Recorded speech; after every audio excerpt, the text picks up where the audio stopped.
İcazə ver ey gül, baxım o qara gözlərinə.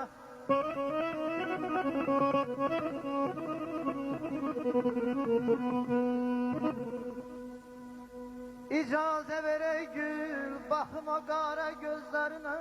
Vurulmuşam nə yedim aşikara gözlərinə.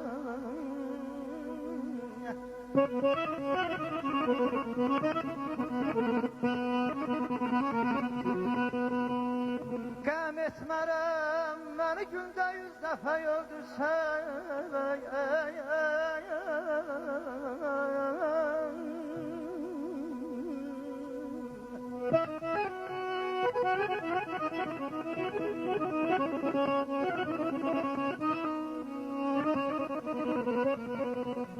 Qəm etmərəm, məni gündə 100 dəfə öldürsən.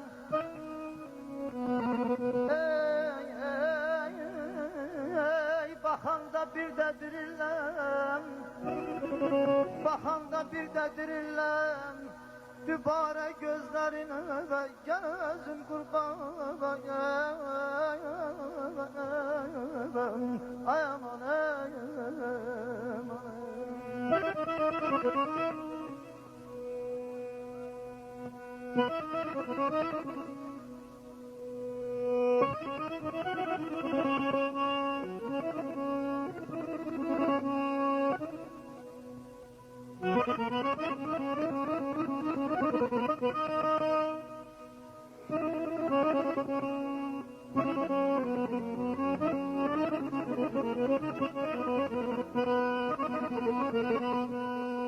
İsmi Pirhanlı'ya məndən küsübsən, dost mehriban yaver olar ya iki.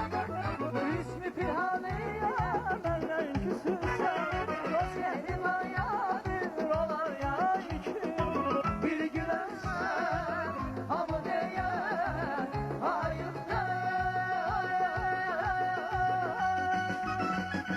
Can yanaya, bir olar, can yanaya, bir olar ya iki. Can yanaya, bir olar, can yanaya, bir olar ya iki.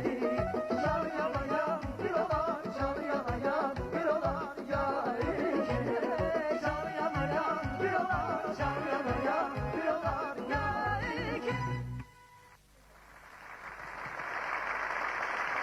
Asif İsaoğlu, siz her defa bizim televizyonumuza gelende yeni bir, demiyorlar her defa, yeni bir nəğmə ilə qonaq gəlirsiniz.